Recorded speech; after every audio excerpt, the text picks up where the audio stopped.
Papa Jeff's America program is made possible by contributions from listeners like you. Thank you. If you'd like to buy Papa Jeff a cup of coffee, visit us on the web at coffee.papajeffusa.com, because you know how much Papa Jeff loves his coffee. Papa Jeff's America, the talk radio podcast, continuing the conversation, one podcast at a time.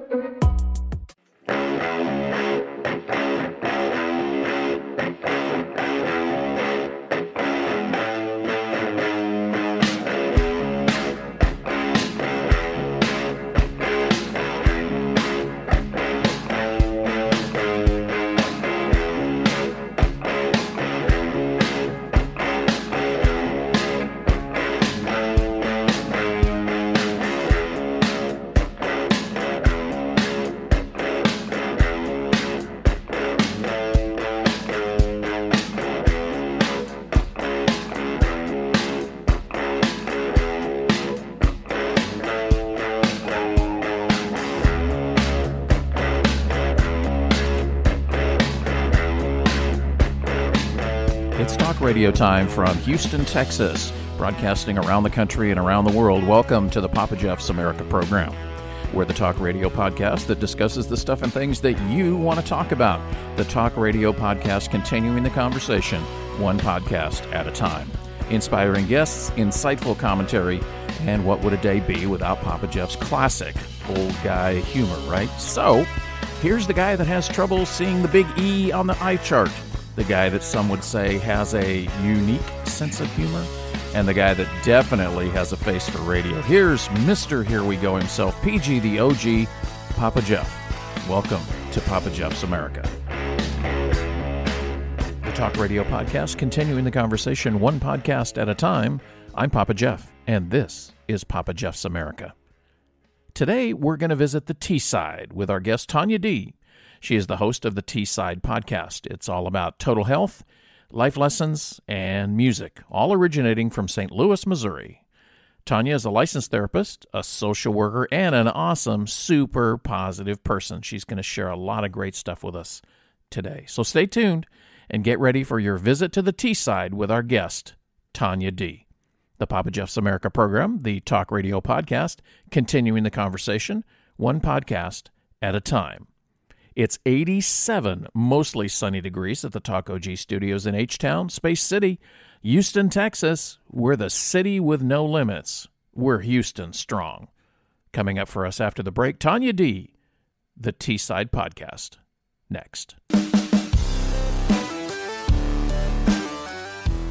The Papa Jeff's America program is on the air. Anytime, any device. PapaJeffUSA.com.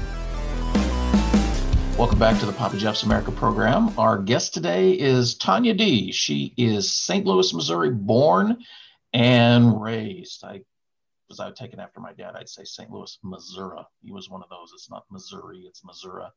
But Tawnya is from St. Louis. She's a licensed clinical social worker, a licensed therapist. She is a doula, a music enthusiast, a fellow podcaster, yay, and she is the host of the T-Side podcast. T-Side podcast is available wherever you choose to get your podcast. Hey guys, you're going to want to check it out, listen, subscribe, leave some feedback, and of course, a positive review on iTunes if you would be so kind. Tawnya, I am honored. Welcome to the program. Thanks for coming on. Thank you. Such a great intro. Thank you. The T-Side podcast is about total health, life lessons, and music. And from what I can see and hear, positivity. I love the positivity side. And I'm just going to click on something on my screen here because you posted today on your Instagram, and we'll talk about that as we go too, but you posted today on your Instagram, I love Mondays.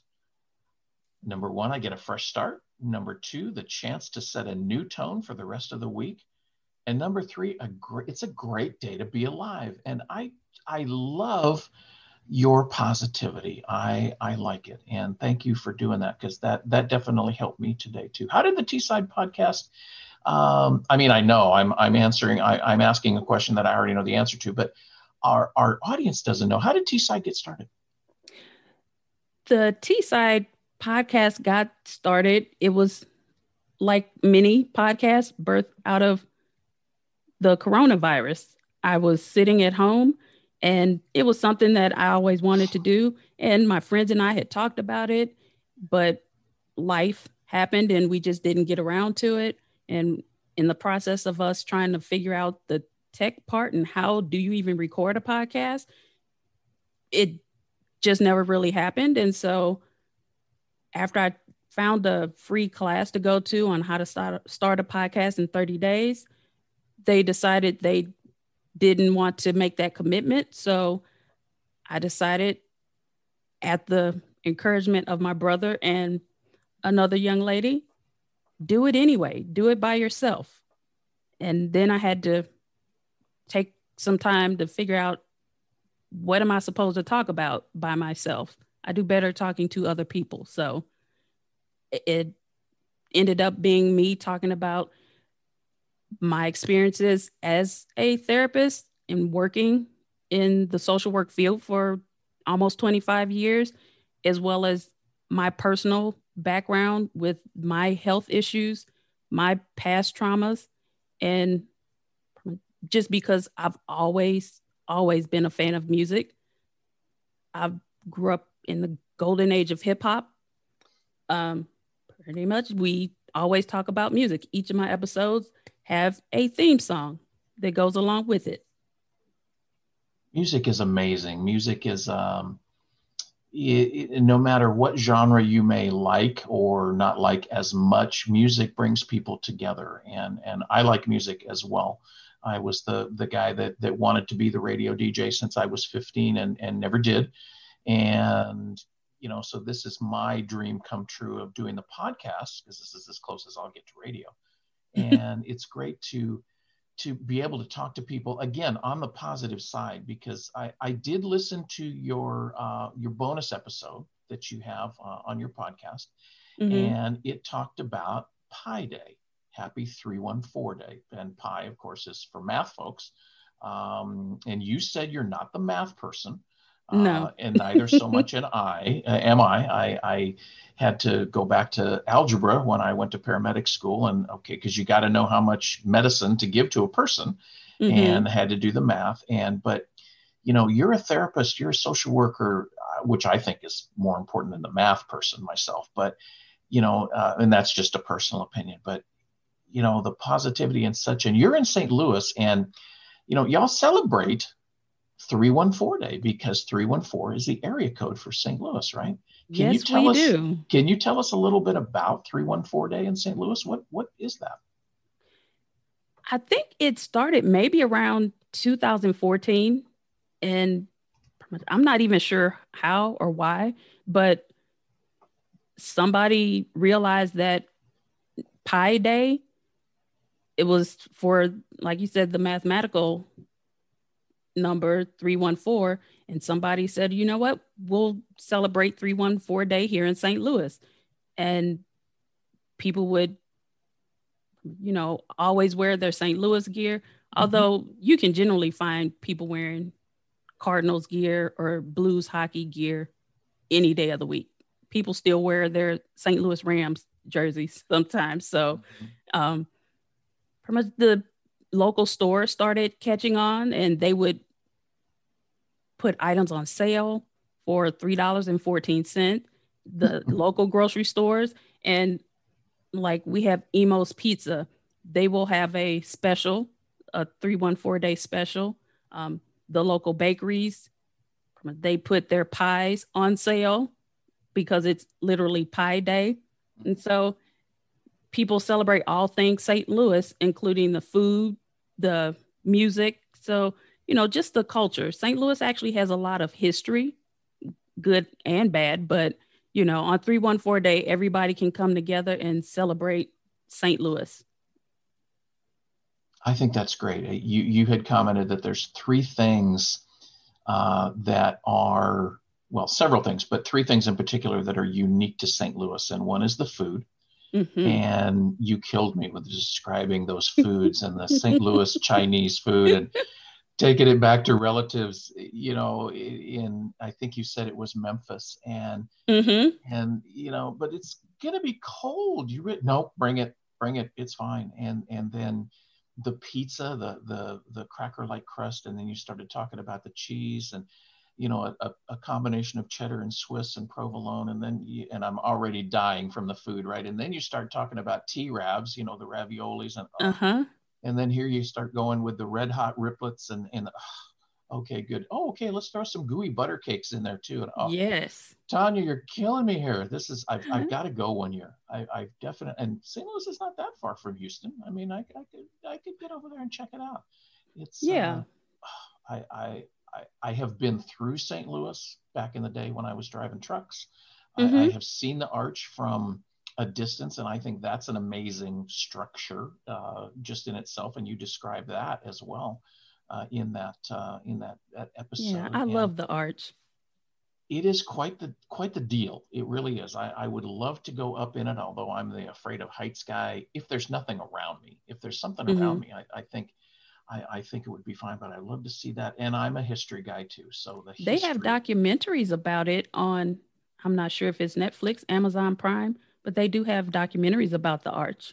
Well, I'm there. I'm definitely going to check that out. See, I'm not even listening to your podcast today, and I've learned something. So that's great. That's great. You had you've mentioned that you're a doula and that provides support to families that are having a baby. Mm-hmm. And I had mentioned to you earlier, of course, back from my paramedic days, that I have assisted in one birth, and that was in a hospital setting, which is definitely, as opposed to the back of the ambulance, that's where you want to have the baby. You don't want to Right. have it in the hospital elevator, and you don't want. We can No. deliver the baby in the back of the ambulance, and we can do it. I mean, we have the technology, as they used to say, but you know, not really the place. What I know, doulas provide support. You're not on the medical side, but you're there for the support side. What is it that you do there? Because I think that's an awesome. I think that's a calling personally. Mm-hmm. What is involved in you doing that? Well, when I say we provide support, it's physical, emotional, you know, it's just all around support. And when I say it's to families, it can, it's definitely for the mom, Mm-hmm. but it's also for her support system because we're helping them, the mom and the family, to advocate for themselves. And there's different types of doulas. They have bereavement doulas. So if you lose your child or you already know that it's still, going to be stillborn, they have doulas specifically for that. And they have birth doulas and they have postpartum doulas. So doulas who help mom once she gets home from the hospital with the first few weeks to help her get acclimated at home with the hormonal changes that she may have with other children in the home that maybe she may be having some issues with, help with feeding and just helping her adjust to being a mom. And I've done, I'm trained to be a birth and postpartum doula. I have not been able to do any postpartum work specifically, but I do birth plans. I help, do some consulting, provide some education, and go in the room with mom and pretty much help them figure out, what ahead of time, what do you want? What do you not want? So you can advocate for yourself, especially with the whole maternal health issue that's become more prevalent, especially in the African American community. Be able to advocate for yourself and say, no, I don't want this medication, or Mm-hmm. at least give them the information about what the medication is and they can decide, yes, I do, or no, I don't want it. So it's a lot, but it's literally the small things, put a towel on their head to help them, relax a little bit. You know, it just depends on what mom and the family needs. Well, that's great that you're able to identify that and work with mom and the support system and be there and be the support for the support team. I think that's Mm-hmm. important. And having a baby is a big thing. It is. And it's not, it doesn't happen in, well, sometimes it can happen in a moment, but the whole thing is bigger picture from start to finish. And certainly the bereavement side is nobody looks forward to going through. I have unfortunately been on the bereavement side of paramedicine where there have been patients that have passed on, and that's a difficult side of it. And you have to handle it the best way that you can. And then when you step away, then, go out and kick the tire or whatever it is, to get Right. yourself back together, but you don't, anyway, that's a whole different episode. But I think that's great that you do that, and that you are the support for the support. Now you do social work as well, yeah? Mm-hmm. Okay. So, and my experience with social workers is all, of course, in the hospital setting. The trauma center where I worked in Nevada, I got very close with the social workers, and I used to work the overnight shift, 7 p.m. to 7 a.m. in that range. And so I would have a situation with a patient that needed to come in, but we were being diverted to a different hospital because of occupancy.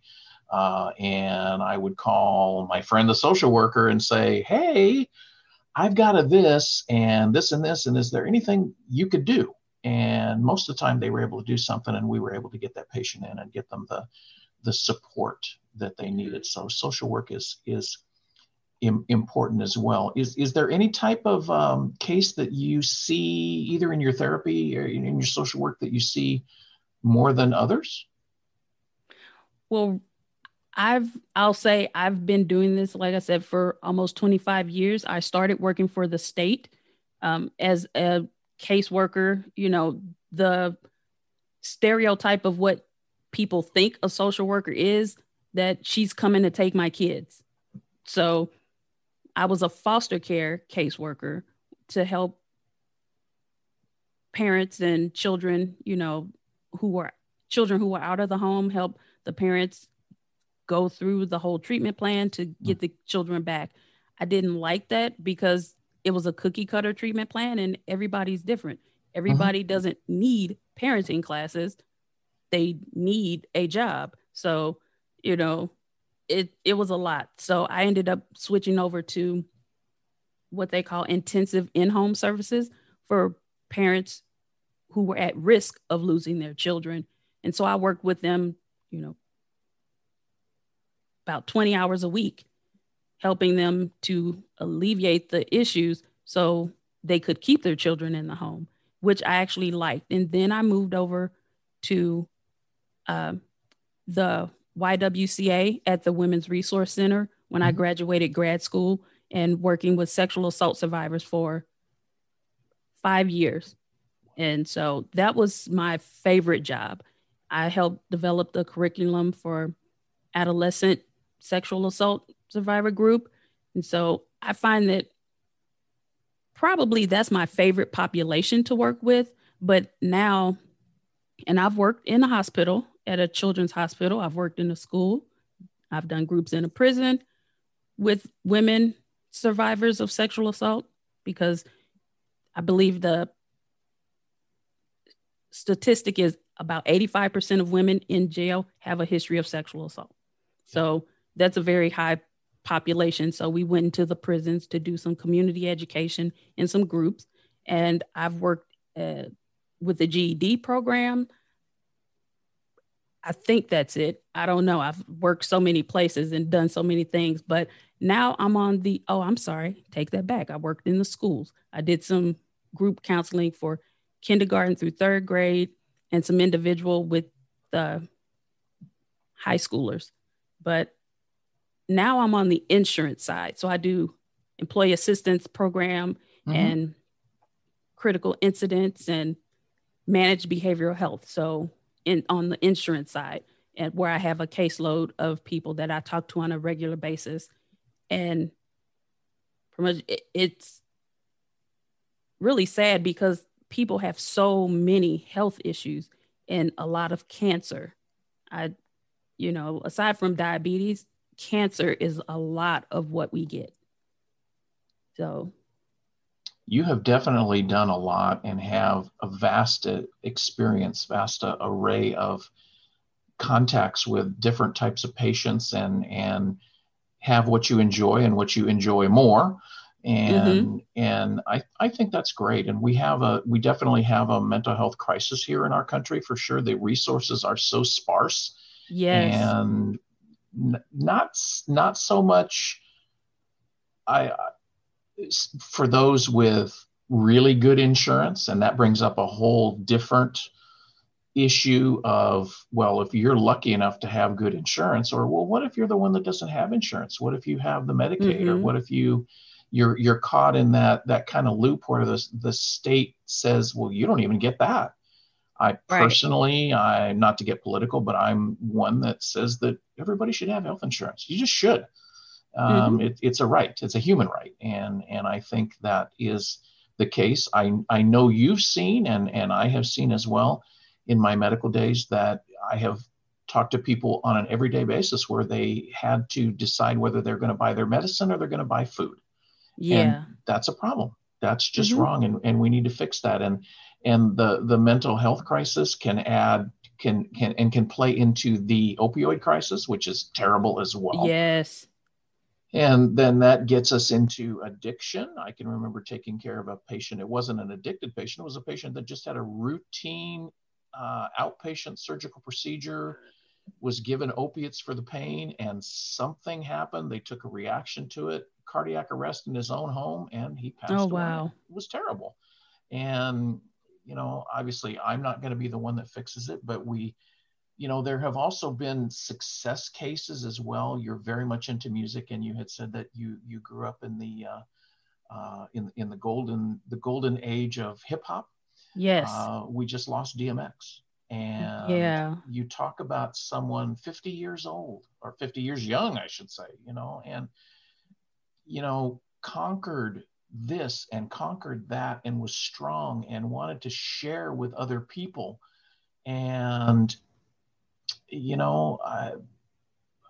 again, I information, we're going to have to get together again, information for another episode. But the putting people in prison for drug offenses and such, I don't know, that's a whole, I think we should be helping people instead of incarcerating people. yeah, I And I cried half the day on Friday yeah. because aside from all the work that I do, I'm an empath. So it was just really heavy Mm-hmm. because he's had such a tortured background, and he always talked about it. So I commend him for that. DMX always talked about his struggles and what was going on with him. He didn't try to hide it. He was bringing light to the substance abuse and mental health issues going Mm-hmm. on. And the fact that he didn't make it was just really upsetting to me. But he's still going to be an inspiration for Oh, a long, long absolutely. time. Absolutely. You had posted about Prince the other day as well, and that's another Mm-hmm. one. I actually took care of several patients directly after Prince passed. Several patients that were upset and were suffering from uh, immense grief and had medical problems as a result of that because of his passing. And Mm-hmm. A lot of people don't understand that there's so much going on behind the scenes, that people are suffering, and you may not always know why they're suffering, because they're obviously not going to come out and just tell you. But not everybody's mad at everybody, and not some Right. people have things going. Everybody has something going on. Everybody does. And I just think if we all work together, and tried to take care of each other more than we do, I think we'd have a whole lot better success. But like I said, that's a whole lot. Yeah. That's a whole different episode. What's coming up on the horizon for Tawnya D and the T Side podcast? What's on the horizon for you? You know, I actually recorded an episode earlier today with a young lady who is a holistic nutritionist talking about fibromyalgia. Oh So yeah. that will be coming out. And actually, speaking of Prince, on the 21st is the 5-year anniversary of his passing. Mm-hmm. So I'm going to release an episode that I did with another podcast called Trivia Rewind. And she always does trivia on everything old school that I like, really, commercials, cartoons, movies, TV shows. So I asked her if she would come on and do a Purple Rain trivia for me. So that's going to be on the 21st of I love April. that. I am going to watch for that. And guys, you need to follow Tawnya D, the T-Side Podcast. You need to follow on Instagram, follow on Facebook. It's the T-Side Podcast, and a lot of good stuff there. We're going to also have those links in our show notes, so you can connect with her on social media, follow her feeds. It's amazing stuff. It's great stuff. Tawnya D, host of the T-Side Podcast. It is available wherever you choose to get your podcast. Thanks so much, Tawnya, for coming on. You're an amazing woman. Please come back and see us. We wish you all the best. Thank you so much, Papa Geoff. I will definitely come back anytime. My pleasure. Thank you so much. This is the Papa Geoff's America program. We are the Talk Radio Podcast, continuing the conversation, one podcast at a time.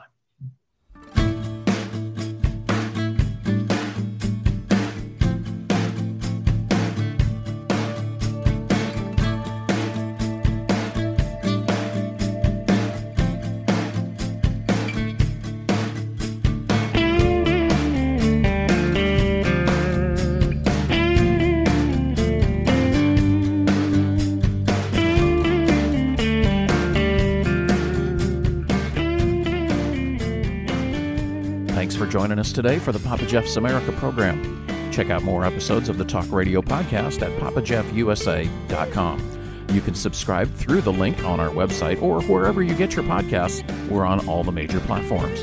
papajeffusa.com is your home for everything Papa Geoff. Anytime, any device. And while you're there, you can check out more episodes of the broadcast, check out the OG Corner, get in contact with us, and you can easily link to all of our social media. We do want to hear from you. Your thoughts, comments, and suggestions are what make this program happen. So send us an email on our website, papajeffusa.com. Please help us to get the word out and share our broadcast on all of your social media, because sharing is caring. And speaking of caring, if you'd like to help us coffee up here at the Talk Radio Podcast, give a click to the Buy Me a Coffee link. You know how much Papa Geoff loves his coffee. Hey guys, remember to wear a mask if you're going out. Practice that social distancing. Wash your hands frequently. Get the vaccine when it's your turn. And let's all do the right thing and take care of each other. Remember, disagree doesn't mean dislike. We're all in this together. Thanks again for joining us, and bring a friend with you next time. We're looking forward to seeing you next time on the Talk Radio Podcast, continuing the conversation, one podcast at a time.